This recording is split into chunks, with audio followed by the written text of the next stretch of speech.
우리를 불러주시고 죽음의 세력 가운데 소망을 주신 하나님께 감사합니다.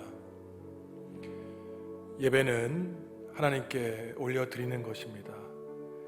은혜를 받는 것은 두 번째 문제이지요. 지금 우리가 주님 앞에 나와 우리 자신의 모습을 볼 때 하나님께 예배하는데 방해가 되는 것은 없지 않은지 한번 생각해 봤으면 좋겠습니다. 이웃과 좋지 않은 관계에 있지 않았는지, 내 유익 때문에 하나님을 잊고 살았진 않았는지, 지금 이 시간 주님께 예배하기 전에 우리의 온 마음을 오직 주님께만 집중하여 부활하신 주님을 만날 수 있도록 우리의 마음을 가다듬는 시간을 갖도록 하겠습니다.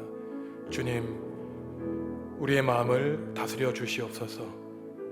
오직 우리의 온 마음을 하나님께 드리기 원합니다. 주님께 상달되는 예배가 되게 하여 주시옵소서. 잠시 기도하겠습니다.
오늘은 부활절 둘째 주일입니다. 거룩하신 삼위일체 하나님께 신령과 진정으로 예배하겠습니다.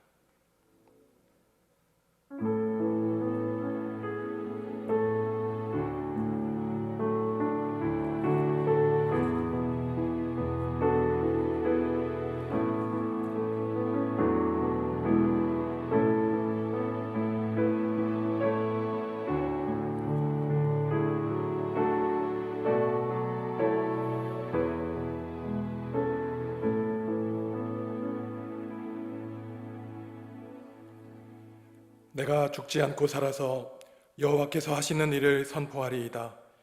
여호와께서 나를 심히 경책하셨어도 죽음에는 넘기지 아니하셨도다. 내게 의의 문들을 열지어다. 내가 그리로 들어가서 여호와께 감사하리로다. 아멘. 예배하는 자를 찾으시는 거룩하신 하나님, 이 시간 우리의 몸과 마음을 구별하여 하나님을 섬기기 원합니다. 성령으로 충만하게 역사하사 마음이 뜨거워지는 귀한 은혜를 허락하여 주옵소서. 부활의 첫 열매가 되시는 예수님의 이름으로 기원하옵나이다. 아멘.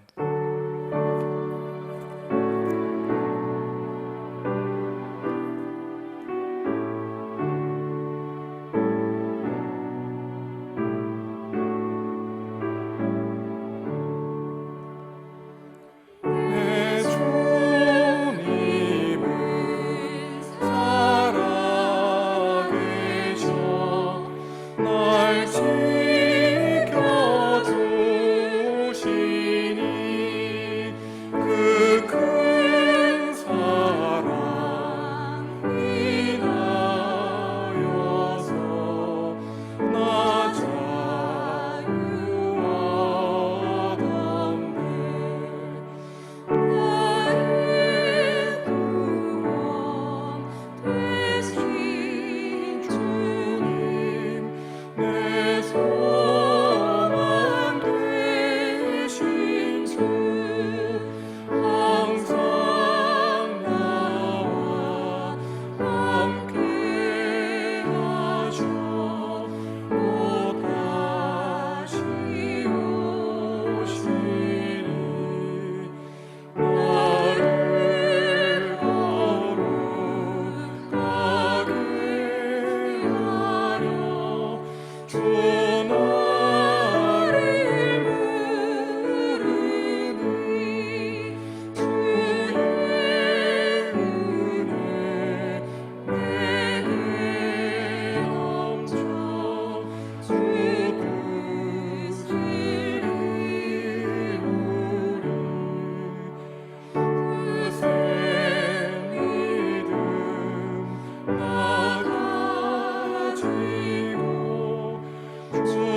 긍휼이 많으시며 인자가 풍성하신 하나님, 크신 사랑으로 우리의 삶을 인도하여 주셨습니다.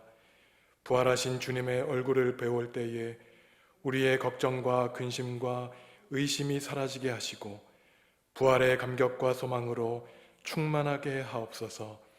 무엇을 하든지 어디에 있든지 늘 주님과 동행하게 하옵소서. 이제는 하나님과 이웃과 피조세계에 지은 죄를 고백하는 기도를 드리겠습니다.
하나님이 우리에게 주시는 용서의 말씀입니다. 여호와께서 말씀하시되 오라 우리가 서로 변론하자. 너희의 죄가 주홍 같을지라도 눈과 같이 희어질 것이요 진홍같이 붉을지라도 양털같이 희게 되리라. 아멘. 나는 전능하신 아버지 하나님 천지의 창조주를 믿습니다. 나는 그의 유일하신 아들 우리 주 예수 그리스도를 믿습니다. 그는 성령으로 잉태되어 동정녀 마리아에게서 나시고 본디오 빌라도에게 고난을 받아 십자가에 못 박혀 죽으시고 장사된 지 사흘 만에 죽은 자 가운데서 다시 살아나셨으며 하늘에 오르시어 전능하신 아버지 하나님 우편에 앉아 계시다가 거기로부터 살아있는 자와 죽은 자를 심판하러 오십니다. 나는 성령을 믿으며 거룩한 공교회와 성도의 교제와 죄를 용서받는 것과 몸의 부활과 영생을 믿습니다. 아멘.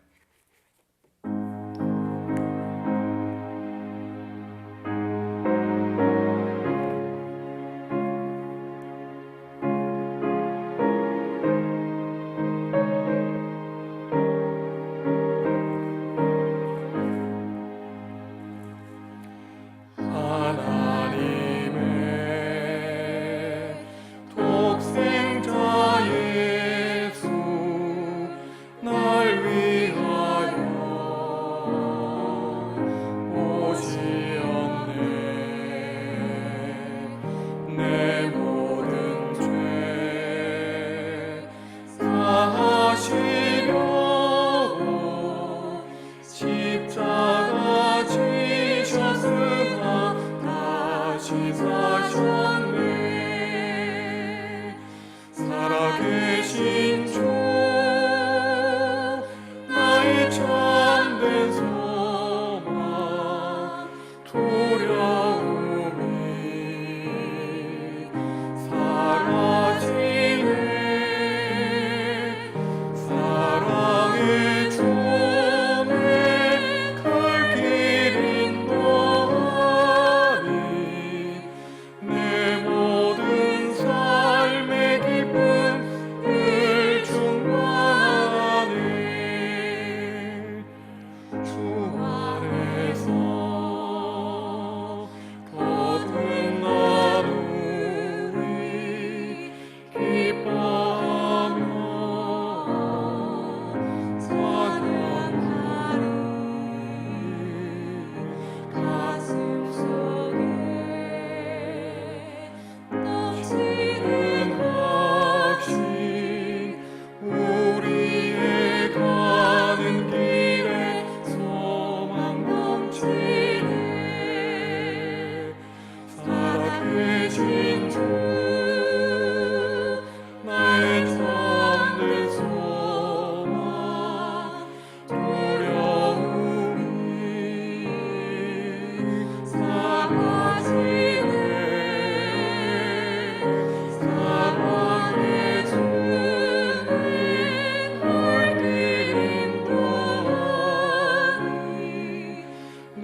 거룩하시고 은혜로우시며 우리의 영원한 생명 되시는 하나님 아버지, 오늘도 복되고 거룩한 날로 주의를 주셔서 하나님을 사모하며 예배드리게 하시니 감사와 찬송 그리고 영광을 올려드립니다. 사망 권세 이기시고 부활의 소망으로 우리 곁에 오셔서 성령의 도우심을 입어 부활하신 주님을 체험하는 은혜를 허락하시니 더욱 감사를 드립니다. 죄 없이 우리의 모든 죄를 대속하시기 위하여 십자가에 죽으신 주님의 고귀한 희생과 사랑으로 다시 새 생명 얻은 우리들이기에 이제는 부활신앙에서 흔들리지 않고 어떠한 고난에서도 우리를 지키시고 회복해 하시는 주님의 능력을 믿고 담대히 나아가게 하시고 주님을 향한 뜨거운 열정으로 환난과 핍박 가운데서도 믿음을 지키고 복음을 전한 사도 바울처럼 주님만을 증거하고 그 삶을 따르는 복된 삶이 되게 하옵소서. 또한 십자가의 사랑으로 본을 보이신 주님처럼 원수까지도 사랑하고 용납하며 우리의 유익을 구하기보다는 양보하고 희생하며 사랑하기에 힘쓰는 주의 모든 백성들이 다 되게 하옵소서. 주님의 피로 값주고 사신 몸된 교회도 주님의 영광스러운 부활을 생각하며 시리에 빠져 있는 우리 이웃에게 부활의 기쁨을 전파하는 교회 되게 하시고 소망 없이 어려움과 곤란에 처해 있는 세상을 향하여 빛과 소금의 역할을 담당하게 하옵소서. 이 나라와 민족을 위해서도 기도합니다.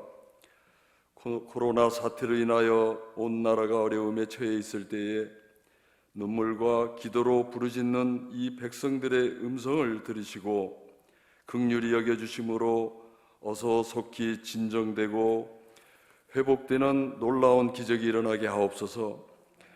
그리하여 이 나라가 안정화되고 우리 믿는 주의 백성들 또한 온전히 몸된 교회에 나와 마음껏 찬양하며 하나님께 예배 드릴 수 있도록 은혜 내려 주시옵소서. 사랑의 하나님, 한국 교회를 위해서도 기도합니다. 물질과 권력에 세속화되고 사회로부터 지탄받는 교회가 아니라 진정 그리스도의 참 진리와 사랑으로 회복되어 그리스도의 온전한 사랑과 섬김의 정신으로 되돌아감으로 그리스도의 참된 사명을 감당하는 한국 교회가 되게 하옵소서. 사랑의 하나님, 오늘도 사랑하는 김선정 목사님 단위에 세우심을 감사합니다. 목마른 사슴들이 갈급함을 아시기에 우리 메마른 영혼들에게 하나님의 말씀으로 우리의 몸과 마음을 인도하시는 목사님, 이 시간도 은혜 충만한 말씀으로 생명의 양식을 주실 때에 우리의 마음밭에 심겨주시고 그 말씀 따라 하나님 원하시고 기뻐하시는 삶으로 살아가기에 부족함 없도록 인도하여 주시옵소서. 목사님 영육간에도 강건케 하여 주시고 그 가정 위에도 축복하여 주시옵소서. 이 시간도 비록 가정에서 드리는 예배이지만 하나님께서 친히 함께하여 주셔서 은혜의 시간이 되게 하시고 어디에도 계시는 하나님만을 사모하는 귀한 예배의 시간이 되게 하옵소서. 또한 하나님께 간절한 기도로 간구하는 주의 백성들 있을 때에 고난이 유익이 되어 형통함으로 함께 하신다는 굳은 믿음도 주시옵기 바라오며 우리를 부활의 길로 인도하시는 예수님의 이름으로 기도드립니다. 아멘.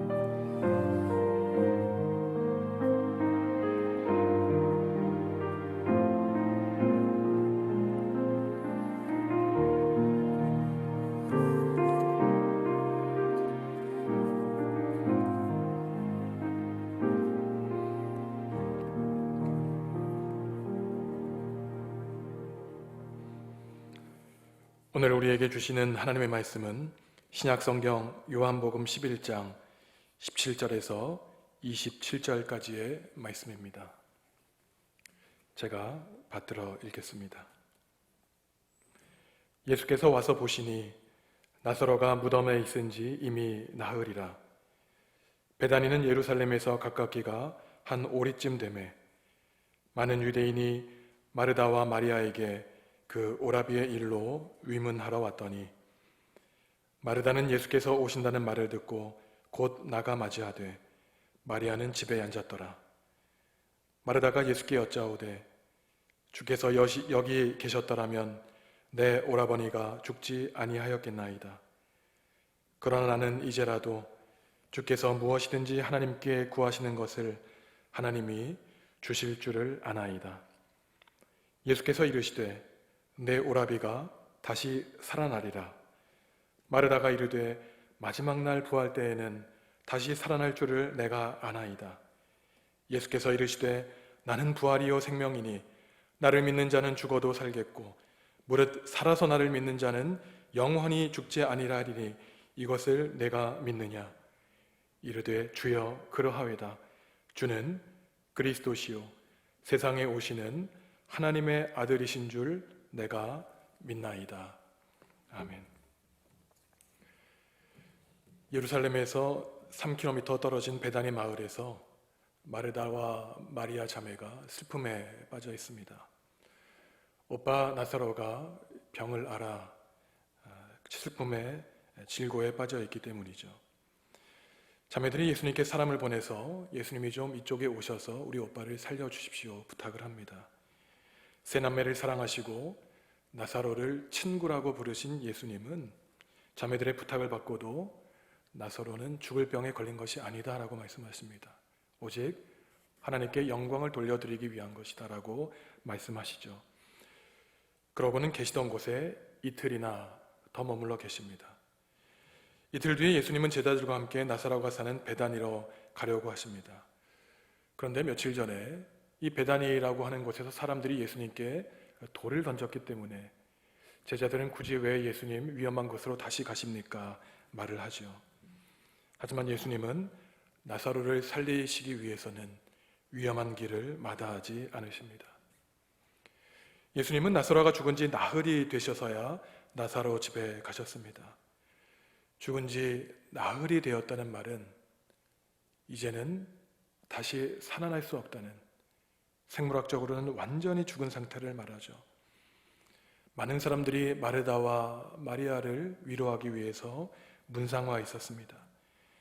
동생 마리아는 집에 있을 때 예수님을 맞으러 나간 마르다는 예수님을 보고 아주 섭섭해합니다.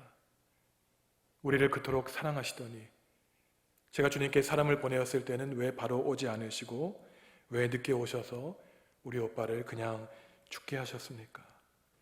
하지만 그러면서 이 마르다가 하는 말은 하지만 그래도 제가 믿기는 예수님이 아버지 하나님께 무엇이든지 구하시면 하나님은 들어줄 줄 믿습니다 라고 신앙을 고백하죠. 예수님은 마르다에게 너희 오빠가 다시 살아날 것이다 라고 말씀하시는데 마르다는 이런 말을 합니다. 예수님, 제 오빠가 다시 살아날 것은 이 세상 마지막 때에 부활할 것은 저도 알고 믿고 있습니다. 많은 유대인들이 믿었던 이 세상 끝날에 일어날 부활 사건을 고백한 것이죠. 그때 예수님은 마르다의 말씀을 들으시고 오늘 본문의 말씀을 하십니다. 나는 부활이요 생명이니 나를 믿는 자는 죽어도 살겠고 무릇 살아서 나를 믿는 자는 영원히 죽지 아니하리니 이것을 내가 믿느냐라고 물으시죠. 그때 마르다는 이렇게 대답합니다. 예, 주님. 주님은 이 땅에 우리 모든 사람을 살리기 위해서 오신 그리스도 메시아요 하나님의 아들이신 것을 제가 믿습니다. 고백합니다. 예수님은 나사로가 죽어 슬픔에 빠진 마르다와 마리아 자매와 또 친구 나사로가 죽은 것을 보고 슬퍼하는 유대인들을 보시고 또한 나사로가 묻힌 동굴 무덤을 보시고 눈물을 흘리십니다. 어떤 사람은 이처럼 눈물을 흘리시는 예수님을 보고 야, 저 사람이 진짜로 나사로를 많이 사랑했구나 라고 말을 하는 사람들도 있었지만 또 다른 한편에서는 아니 얼마 전에 눈먼 사람을 고친 자가 죽은 자도 살리지 못하겠느냐 비아냥거리는 사람들도 있었습니다. 이러한 가운데 예수님은 나사로야 나와라 라고 말씀하시며 나사로를 살려주시죠. 오늘 우리 성도 여러분들은 부활에 대한 우리의 신앙을 이 마르다의 모습에 비추어 생각해 보아야 합니다. 사람들은 형제나 친구나 사랑하는 가족이 죽었을 때 여러 반응을 보이죠. 먼저 슬퍼하며 눈물을 흘립니다. 또 하나님을 아무리 잘 믿은 사람일지라도 불의의 사고로 죽은 형제와 자매를 볼 때에는 때로 마음속에 하나님을 원망하는 반응도 보이죠. 오빠가 병상에 있을 때, 그리고 나흘이 지나 죽었을 때 마르다는 어떻게 반응합니까? 슬퍼하고 눈물을 흘립니다. 또 예수님을 원망하지요. 자기가 사람을 보냈을 때 예수님이 곧바로 오셨다면 오빠가 살아날 수 있었을 것이라고 예수님을 원망한 것입니다. 예수님을 믿고 의지하고 사랑했기 때문이죠. 이것은 누구나 사람이 보일 수 있는 당연한 반응입니다. 예수님께 그토록 간구하고 기도했는데 예수님이 우리의 기도를 들어주시지 않은 것으로 생각했던 것이죠. 그런데 예수님이 자신에게 나는 부활이요 생명이다 라고 말씀하시는 듣고 이 마르다는 예수님이 이 땅에 오신 구세주요 하나님의 아들이라고 또다시 자기의 신앙을 고백합니다. 이 마르다는 참 마음밭이 좋은 사람이었습니다.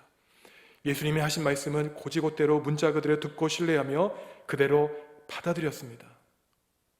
그런데 오늘 말씀을 자세히 보시면은 마르다에게는 문제가 있었죠. 마르다는 예수님의 말씀을 곧이곧대로 순수하게 받아들였지만 자신의 이러한 부활신앙 고백이 자신의 구체적인 삶에서는 사실 큰 영향을 끼치지 못한다는 점에 있었습니다. 비록 바른 믿음의 고백은 갖고 있었지만 실생활에서는 그 믿음의 고백이 자신의 삶에 영향을 못 끼쳤던 것이죠. 이러한 모습은 주일의 설교 말씀은 잘 듣지만 배우고 들은 이 말씀이 과연 교회 밖에서의 세상에서 우리 가정과 일터와 이웃과 함께할 때 어느 정도 영향을 끼치는가 우리에게 주님은 묻고 계신 것입니다. 어떤 부분에서 마르다의 신앙 고백과 삶의 모습이 다르다는 것을 우리가 평가할 수 있겠습니까?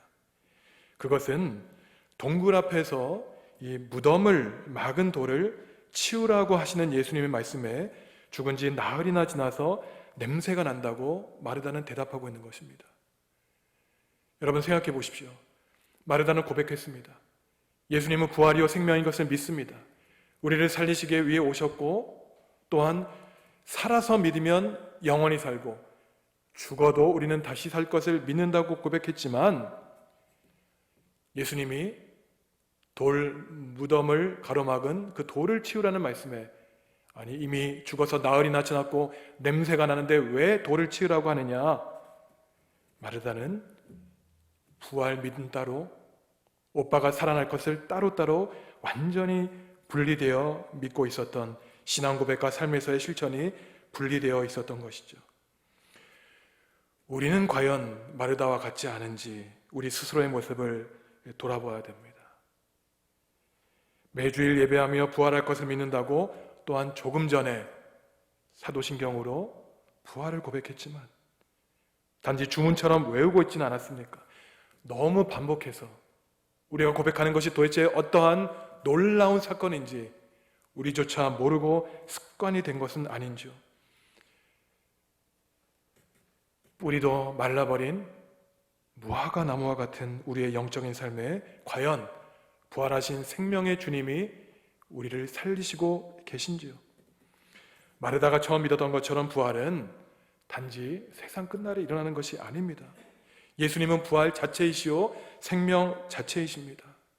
예수님이 생명이라는 것은 우리의 삶의 호흡에 우리의 힘의 근원이시라는 거예요.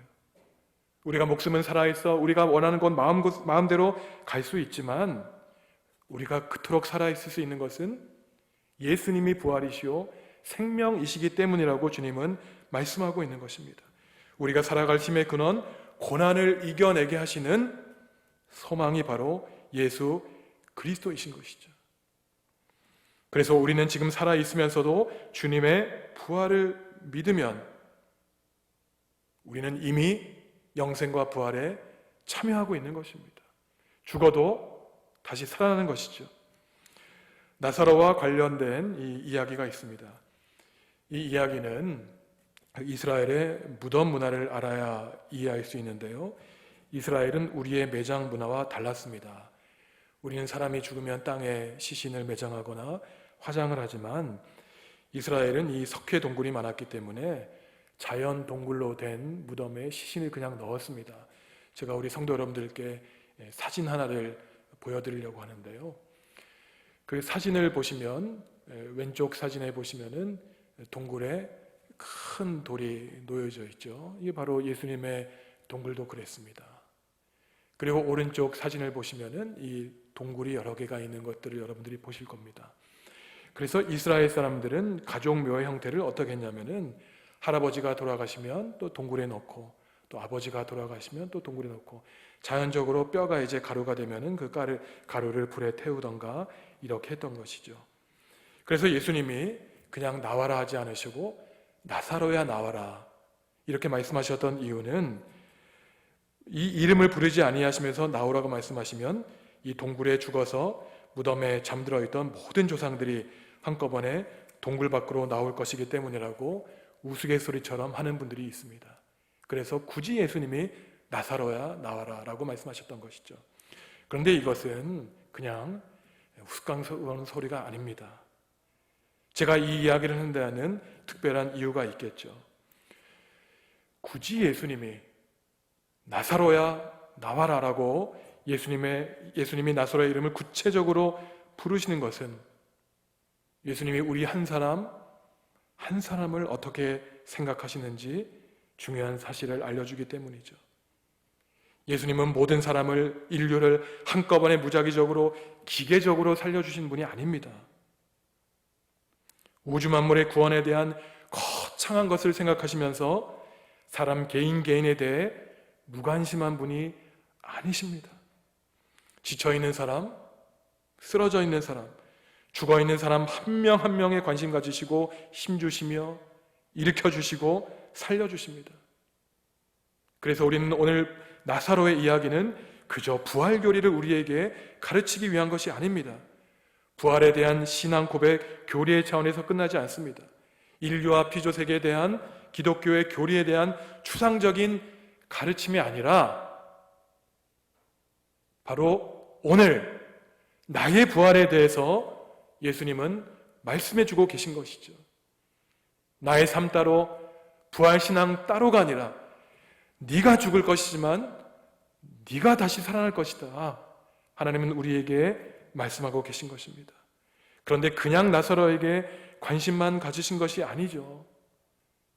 예수님은 마르다와 마리아 이 슬픈 모습, 친구들의 슬픈 모습을 보시고 또 저 어두컴컴한 무덤을 보시고 눈물을 흘리십니다. 35절에 짧게 나와 있습니다. 예수께서 눈물을 흘리시더라. 이것은 예수님이 친구들의 아픔을 자신의 아픔처럼 슬퍼하신다는 것이죠. 나사로의 죽음을 자신의 죽음처럼 여기셨다는 것입니다. 예수님은 완전한 사람이셨기 때문에 내 친구가 죽은 것을 보고 저 어두운 동굴, 숨 막히는 동굴에서 붕대에 매여 있는 나사로를 눈으로 보시며 참으로 마음 아파하시며 슬퍼하신 분이셨죠. 예수님은 우리 곁에 계십니다. 지금도 우리 가까이 계시고 사실은 우리보다 우리 자신을 더 아시는 분이시죠. 내가 나 자신을 몰라 방황하고 있을 때 나를 바라보시고 슬퍼하시며 그 귀한 하나님의 형상을 회복하기를 원하시는 분이 예수님이십니다. 우리의 아픔에 슬퍼하시죠. 우리보다 더 눈물 흘리시는 분입니다.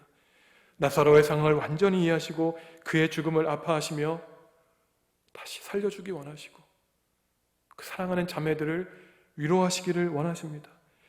어두운 동굴에 갇혀 숨막혀 있을 친구를 생각하시죠.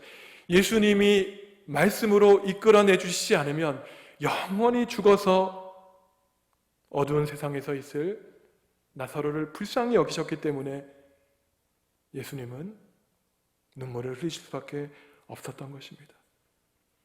그래서 예수님은 나사로야 나와라라고 하던 이 말씀이 2000년 전 붕대에 묶여 죽어있는 나사로에게 하시는 말씀이 아니라 지금 저와 여러분에게 하시는 말씀이에요. 기마무개야, 이 나사로야 나와라. 너를 억압하는, 너를 죽음에 휩싸이게 하는 그 동굴, 어두운 동굴에서 나와라.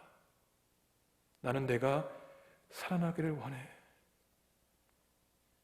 모든 사람들이 울고 있을 때 예수님은 하늘을 쳐다보시면서 하나님께 감사의 기도를 드리십니다. 왜냐? 예수님은 아버지 되신 하나님이 예수님이 원하시는 그 모든 것을 들어주신다는 것을 잘 알고 계셨기 때문이죠. 하나님은 아셨습니다. 지금 내 아들이 저 땅에 내려가 무엇을 하기 원하시는지, 바로 나사로를 살리기를 원하셨던 것이죠. 예수님이 나사로를 사랑하셨던 것이 죽음의 권세보다 강하셨습니다. 사랑에는 치유의 힘이 있습니다. 우리가 사람을 사랑하면 그 사람은 살아날 수 있습니다. 오늘 요한복음 11장에서 나사로의 부활은 단지 나사로의 부활뿐만 아니라 예수님의 부활을 예견합니다. 왜냐하면 죽은 나사로를 살리신 다음에 예수님은 이제 곧 예루살렘에 들어가셔서 십자가에 돌아가셨다가 다시 살아나시기 때문이죠. 이처럼 나사로의 죽음과 예수님의 죽음도 연관되어 있습니다. 왜냐하면 12장에 보시면 다시 살아난 나사로를 대제사장들이 다시 죽이려고 모해하기 때문입니다. 왜 그랬을까요? 죽은 나사로를 살리신 예수님을 보고 대제사장들과 바리새인들은 위기감을 느꼈기 때문입니다. 예수님에게 많은 사람들이 몰려서 하나님이구나 고백했기 때문이죠. 예수님 때문에 자신들의 종교적인 이익이 해쳐질 것으로 보았습니다. 자신들의 그 단단했던 종교적인 지위가 무너질 것으로 생각했죠. 예수님 당시 종교인들은 자신들이 누구보다 하나님을 잘 알고 하나님을 열심히 섬긴다고 믿으면서도 진정 하나님이 원하시는 것과는 완전히 반대되는 일을 하고 있었던 것입니다. 하나님의 아들 예수 그리스도를 어떻게 하면 죽일 수 있을까 늘 골똘히 생각했던 사람들이 당시 유대 지도자였던 것이죠. 이처럼 예수님은 나사로를 살리시고 어두운 동굴에서 밝은 세상으로 이끌어 주시는 선한 일을 하시고도 위험에 빠지십니다. 악한 사람들의 저항에 부딪히시죠. 사실 예수님은 이 모든 것을 아셨습니다. 내가 나사로를 살릴 때 나에게 위험이 닥칠 것을 알고 계시죠. 모르고 이 일을 하지 않으셨습니다. 나사로를 살리시기 위해 베단이 이미 돌맞은 곳으로 가셨죠. 위험을 무릅쓰셨습니다. 자신을 십자가에 못 박은 세상에 오시기 위해서 예수님은 모든 것을 아시고 하늘 보좌를 버리고 이 땅에 오셨습니다. 인류를 구원하기 위하셨죠. 의인이 아니라 갈 길 모르는 죄인을 구원하시기 위해서 하늘 보좌를 보시고 이 땅에 오셨던 것입니다. 하지만 세상은 부활이요 생명이신 예수님을 거절합니다. 생명을 죽음으로 변질시키죠. 예수님 때문에 사랑하게 된 나사로도 또다시 죽음의 위험에 처하게 됩니다. 이처럼 예수 그리스도를 따르는 길은 얼마나 위험한 길인지 모릅니다. 복음서를 읽어보면 저는 기독교인입니다. 저는 그리스도입니다. 이것을 고백하는 것이 그리 간단한 일이 아니라는 것이에요. 복음서를 보시면 부자 청년에게는 너의 재산을 다 버리고 나를 쫓을 준비가 되어 있느냐라고 말씀하십니다. 지금 아버지가 돌아가셔서 장사를 치러야 되는데 죽은 사람의 일은 죽은 사람에게 맡기고 너는 나를 따르라 라고 말씀하십니다. 원수를 사랑하라고 하시죠. 그만큼 힘든 길, 각오가 필요한 길입니다. 예수님을 믿고 예수님을 따르는 길은 성공과 승리가 보장된 넓은 길이 아니라 때로는 죽음과 고난을 스스로 자초해야 되는 좁은 길인 것이죠. 하지만 예수님은 우리를 그 좁은 길에 그냥 놔두지 않으십니다.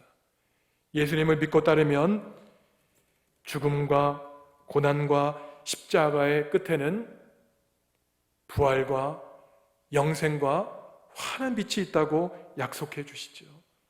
어두운 동굴에서 나오면 하늘의 별처럼 빛날 것이라고 우리에게 말씀하십니다.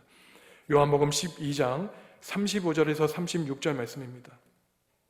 예수께서 이르시되 아직 잠시 동안 빛이 너희 중에 있으니 빛이 있을 동안에 다녀 어둠에 붙잡히지 않게 하라.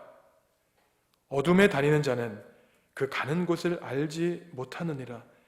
너희에게 아직 빛이 있을 동안에 빛을 믿으라. 그리하면 빛의 아들이 되리라.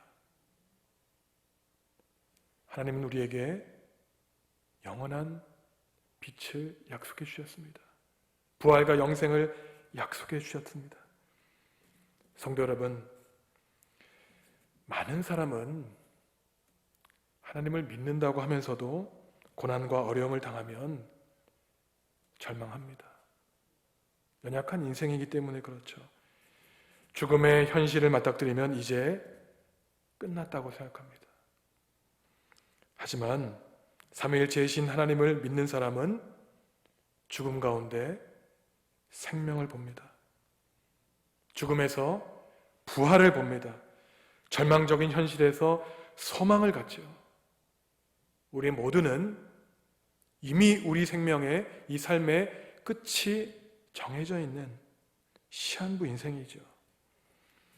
비록 우리는 아직 완성되지 않아서 좌절하고 흔들리며 살아가는 연약한 존재이지만 이미 하나님의 약속을 받은 거룩한 백성이기 때문에 주님께 소망을 품고 승리하며 살아갑니다. 그래서 신학자들은 우리 인간은 아직과 이미 사이에 있는 존재이다. 아직 완성되지 않았지만 이미 하나님의 구원을 받았다는 거예요. 그래서 중간중간 우리가 연약한 인생이 쓰러지며 비를 맞고 고초를 당하고 어려움을 당하지만 우리는 이미 하나님의 구원받은 사람이기에 아직 완성되지 않았지만 기쁘고 승리하는 삶을 살아갈 수 있다는 것이죠. 겨울 안에 봄이 깃들어 있듯이 보이지 않는 씨앗 안에 열매를 볼 수 있듯이 우리 믿음의 사람은 죽어야 다시 산다는 것을 믿습니다. 그래서 죽음은 끝이 아니요 하나님을 만나고 하나님의 영광과 부활을 위한 그저 지나가는 길인 것을 우리는 알고 있죠. 그래서 우리의 삶에 고난과 어려움이 있지만 이미 그 안에 생명과 부활이 있다는 사실을 깨달으며 살아갑니다. 제가 시를 하나 읽어드리려고 하는데요. 박노해 시인의 아직과 이미 사이라는 시입니다. 아직에 절망할 때 이미를 보아 문제 속에 들어있는 답안처럼 겨울 속에 들어찬 해봄처럼 현실 속에 이미 와 있는 미래를 아직 오지 않은 좋지 않은 좋은 세상에 절망할 때 우리 속에 이미 와 있는 좋은 삶들을 보아 아직 피지 않은 꽃을 보기 위해선 먼저 허리 굽혀 흙과 뿌리를 보살피듯 우리 곁에 이미를 품고 길러야 해.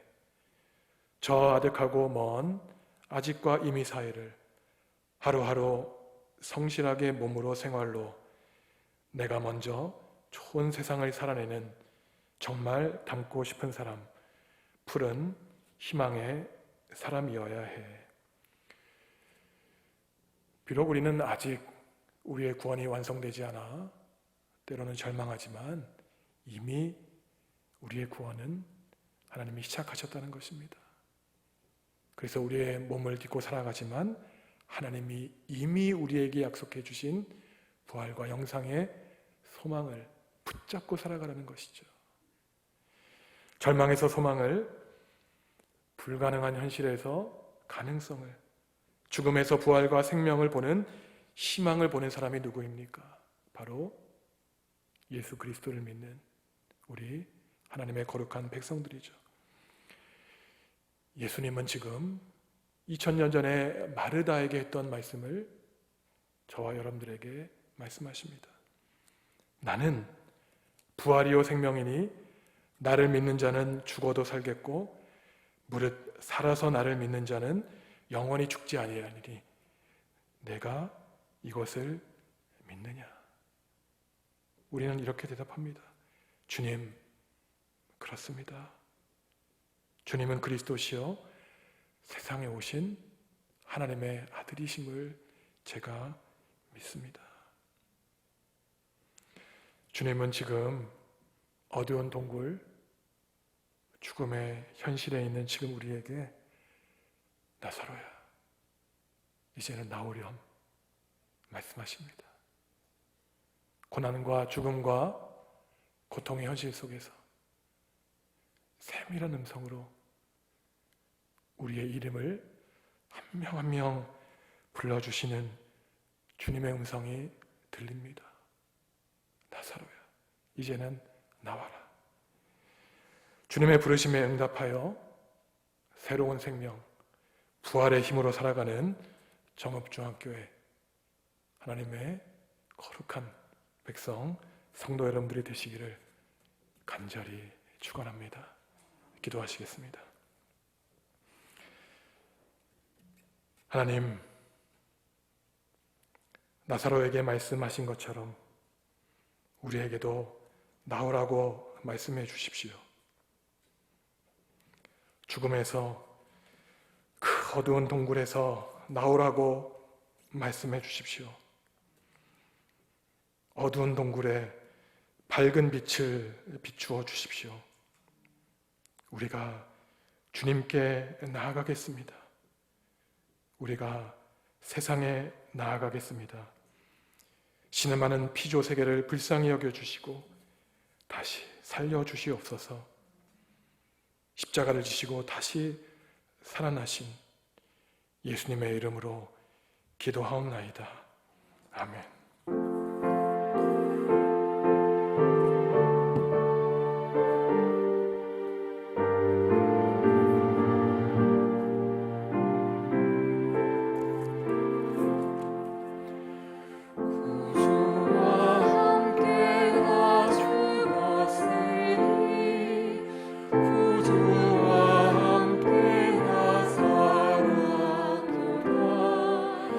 영광의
하나님,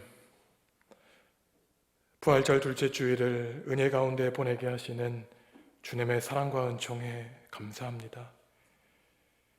죄로 죽을 수밖에 없는 우리를 용서해 주시고 구원해 주실 뿐만 아니라 부활과 영생의 소망도 주시니 감사합니다. 가정에서 예배하는 주님의 백성들을 위해 기도합니다. 건강 잃지 않게 하시고 어려운 순간마다 부활하신 주님을 바라보게 하여 주시옵소서. 삶의 여러 문제로 지쳐 곤고한 성도들, 영과 육으로 피곤한 성도들에게 새 힘 주시기 원합니다. 어린 생명으로부터 어르신에 이르기까지 주님의 날개 아래 품어 주시옵소서. 모든 가정을 지켜 주시옵소서. 나라와 교회를 위해 기도합니다. 질병으로 온 세상이 신음하고 있는 이때에 모든 국민이 하나님을 경외하게 하시고 통회하고 자박하여 하나님의 구원의 은총, 부활의 복음을 깨닫게 하여 주시옵소서. 주님의 사랑에 감사하며 귀한 예물 주님께 올려드립니다. 아벨과 아벨의 제물을 받으신 하나님, 우리가 드리는 이 예물에 우리의 삶이 담기게 하여 주시고 우리가 드리는 헌신을 기쁘게 받아 주시옵소서. 예수님의 이름으로 기도하옵나이다. 아멘.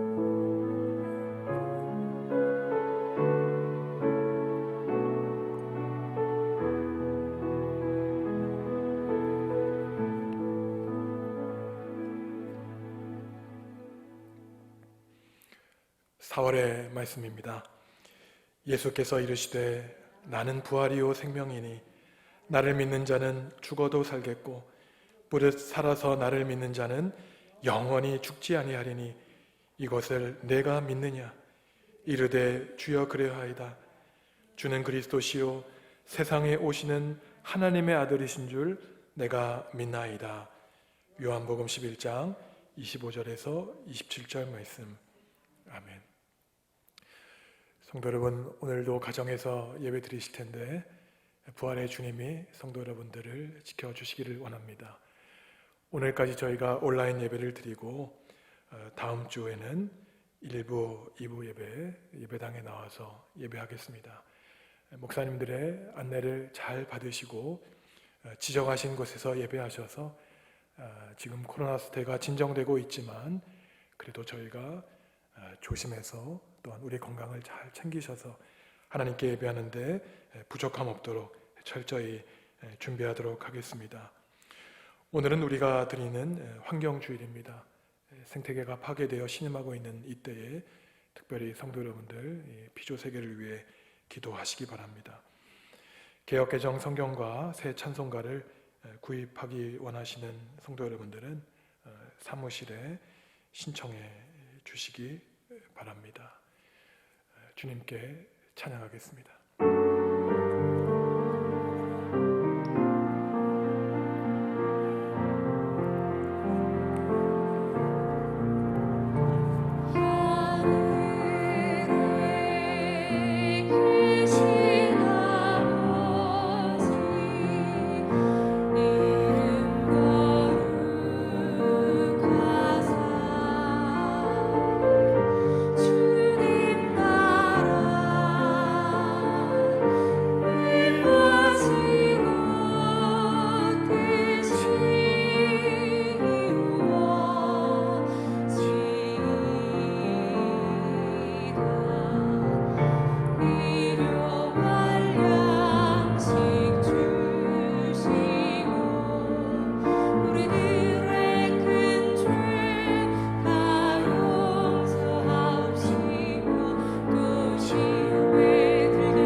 예수 그리스도의 은혜와 하나님의 사랑과 성령님의 사귐이 어두운 죽음의 동굴에서 우리를 살리시기 원하는 주님의 사랑에 보답하며 살기로 다짐하는 성도들에게 영원히 함께하여 주시기를 축원하옵나이다. 아멘.